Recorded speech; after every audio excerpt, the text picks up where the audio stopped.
नमस्कार दोस्तों, welcome back to let's study YouTube channel.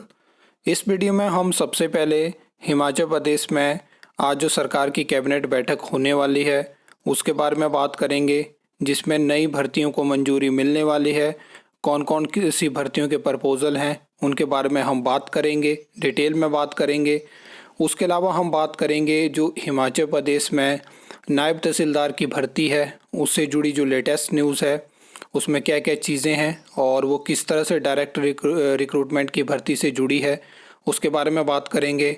और लास्ट में हम बात करेंगे डायरेक्टरेट ऑफ रिक्रूटमेंट के पास जो पेंडिंग रिक्वेजिशंस हैं। वैसे तो लिस्ट मैं आपको ऑलरेडी दिखा चुका हूं, लेकिन उसके अलावा भी हम कुछ चीज़ों के ऊपर बात करने वाले हैं, तो वीडियो को एंड तक ज़रूर देखना। सबसे पहले मैं आपको बता दूं कि हिमाचल प्रदेश में चुनावी आचार संहिता के बावजूद जब आज हिमाचल प्रदेश सरकार की कैबिनेट बैठक होगी और इसमें नई भर्तियों को मंजूरी मिलने वाली है।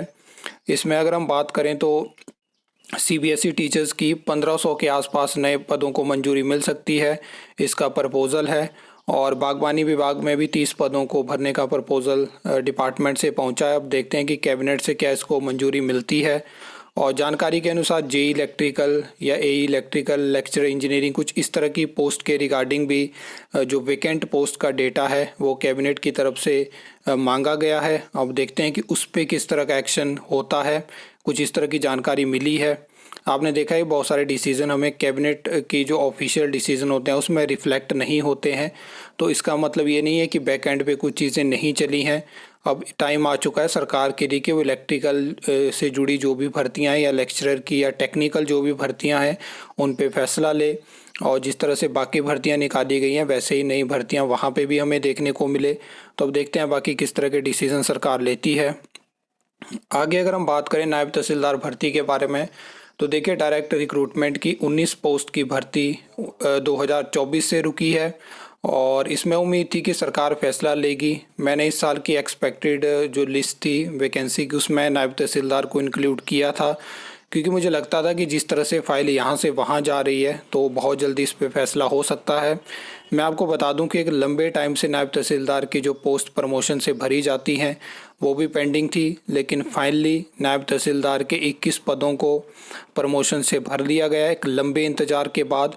और इसमें मेन चीज़ है कि ये जो प्रमोशन हुई है इसमें कहीं ना कहीं पीएससी शिमला का भी अप्रूवल लिया गया है। ऐसा नहीं है कि वहाँ से बिना अप्रूवल के प्रमोशन करी गई है।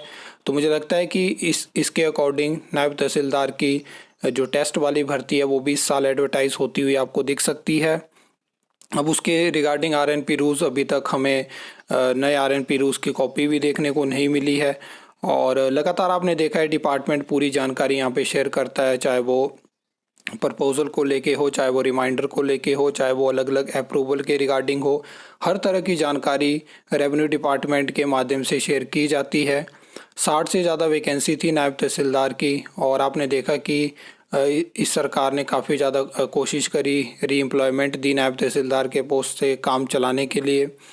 और अभी 30 के आसपास पोस्ट थी जो डायरेक्ट रिक्रूटमेंट की वैकेंट है और 19 पदों को भरने का सरकार ने 2024 में फैसला लिया था। अब देखते हैं इसके बारे में एग्जैक्ट अपडेट कोई निकल के आती है, लेकिन अगर प्रमोशन होती है तो आपको जल्दी ही डायरेक्ट रिक्रूटमेंट वाली भर्ती भी हिमाचल प्रदेश में देखने को मिलेगी। लेकिन अभी जिस तरह की सरकार की मानसिकता है तो बताया जा रहा है कि एचएएस हो गया, नायब तहसीलदार हो गया, असिस्टेंट प्रोफेसर हो गया, इस तरह की भर्तियों को सरकार थोड़ा डिले करेगी और इनको चुनावी साल तक लेकर जाएगी। एडवर्टाइज ये हो जाएंगी लेकिन इनकी प्रोसेस थोड़ी स्लो चलेगी और फिर चुनावी साल में ही ज्वाइनिंग वगैरह होगी। फिर आपने देखा कि किस तरह से सोशल मीडिया पे पोस्टें डलती हैं और कोशिश की जाती है सरकार की तरफ से दिखाने की कि हम इस तरह का रोज़गार देने की कोशिश कर रहे हैं। तो ये सब चीज़ें हैं। बाकी ये लिस्ट आप देख सकते हो, मैंने आपको 2 दिन पहले भी ये लिस्ट दिखाई थी जहाँ पे 39 वैकेंसी की रिक्वेजिशन जो है वो डायरेक्टरेट ऑफ रिक्रूटमेंट के पास पेंडिंग है और ये काफ़ी टाइम से पेंडिंग है, कुछ नई भी है। तो मैं आपको बताना चाहता हूँ कि अब मात्र 39 पोस्ट की रिक्वेजिशन डायरेक्टरेट ऑफ रिक्रूटमेंट के पास है और 54 वैकेंसी की रिक्वेजिशन जो है वो राज्य चयन आयोग हमीरपुर के पास पेंडिंग है, जो कि जून में हमें देखने को मिल जाएगी। लेकिन अब टाइम आ चुका है कि सरकार ने जो 8-10 हज़ार वैकेंसी अप्रूव करके रखी है जो कि टेस्ट वाली भर्ती है, तो उनको जो है वो अब जल्दी से स्ट्रीमलाइन करें और उनकी रिक्विजिशन जो है वो डायरेक्टरेट ऑफ रिक्रूटमेंट जानी चाहिए। लेकिन अभी भी कुछ डिपार्टमेंट बोर्ड कॉरपोरेशन 2022 की भर्ती में उलझे हैं, जो कि HPSSC हमीरपुर की लास्ट एडवर्टाइजमेंट में आपको देखने को मिली थी, क्योंकि वो उनके लिए वो ज़रूरी वैकेंसी थी और उन्हीं पोस्ट में आगे और नई वैकेंसी क्रिएट हो चुकी हैं। लेकिन जब लास्ट रिक्रूटमेंट कंप्लीट नहीं हो पाती है तब तक नई भर्तियां हमें देखने को नहीं मिलती हैं। अब ना उस पर सरकार कोई फ़ैसला लेना चाहती है, ना उनको विड्रॉन करना चाहती है, ना उनको आगे प्रोसीड करना चाहती है। पूरे 5 साल ये निकाल देंगे। अगर हार्डली उस पर फैसला लेती है तो हो सकता है चुनावी साल में कोई फ़ैसला आपको देखने को मिले। वैसे अभी बेस्ट टाइम था ये इस पे फैसला लेते। अगर विड्रॉन करना चाहते तो विड्रॉन करते और नए सिरे से वहाँ उन भर्तियों को शुरू करते।